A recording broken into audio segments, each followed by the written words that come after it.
Sur le succès de l'édition 2014, nous envisageons une seconde édition d'Illuminante en 2016. On souhaite en fait installer l'événement sous la forme d'une biennale pour pouvoir créer un événement à part entière et renouveler intégralement le spectacle de façon à ce qu'on puisse créer une surprise pour le plus grand nombre. J'imagine qu'à l'issue de cette première édition, vous allez aussi proposer aux personnes qui souhaitent le découvrir un DVD. En effet, on a voulu immortaliser cette première édition à travers un film documentaire réalisé par Jean-Sébastien Évrard.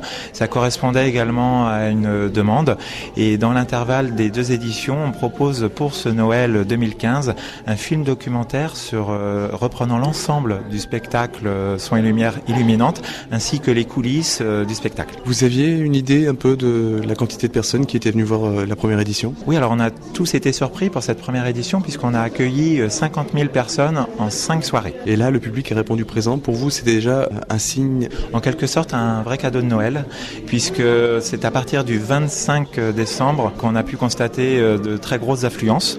Et je pense que tout le monde a été surpris. Ce qui a participé au succès de cette édition, c'est la féerie et tout cet aspect contemplatif à travers le spectacle qui a touché le cœur du plus grand nombre. 2016 va être une année importante pour vous, puisque vous allez nous proposer une nouvelle édition, justement, avec Illuminante. Alors peut-être un nouveau tableau quand même. Oui, l'idée c'est de garder l'équipe qui a travaillé autour de cette première édition, à savoir déjà d'une part l'écrin que constitue la façade de la cathédrale, ensuite le savoir-faire unique de spectaculaire allumeur d'images et enfin l'univers pictural d'Alain Thomas. À partir de tous ces partenariats, on souhaite proposer une nouvelle thématique, donc l'Arche de Noé, un thème qui se veut résolument universel, environnemental et qui puisse aussi faire rêver le plus grand nombre à partir du bestiaire d'Alain Thomas. Une Arche de Noé récemment peinte ou c'est une œuvre qui a déjà un peu vécu ? Alors c'est une œuvre relativement récente si on tient compte des 52 ans de carrière d'Alain Thomas puisque c'est une œuvre qui a été réalisée en 2009 précisément. Qu'est-ce qu'elle a de particulier justement cette Arche de Noé ? C'est une sorte de synthèse de l'univers d'Alain Thomas puisqu'au-delà du sujet biblique on y trouve tout son bestiaire avec cette partie féerique puisque c'est la vision personnelle de l'artiste.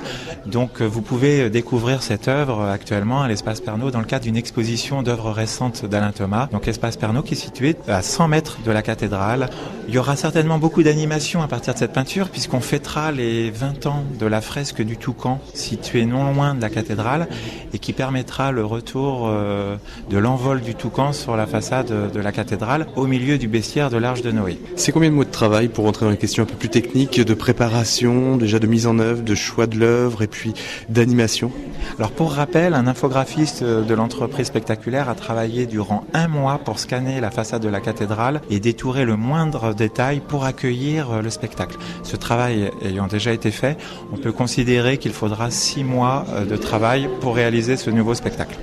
Alors pourquoi avoir choisi justement de reproduire cet événement sur la façade de la cathédrale ? Tout simplement parce qu'on est à la période de Noël. Noël porte un message qui est fort. Donc l'édifice de la cathédrale vient accompagner ce message qu'accompagne Noël. On est dans le cœur du centre-ville et je pense qu'on est dans le cœur du mystère de Noël aussi à travers cette façade de cathédrale et aussi l'univers d'Alain Thomas dont les critiques évoquent volontiers la spiritualité.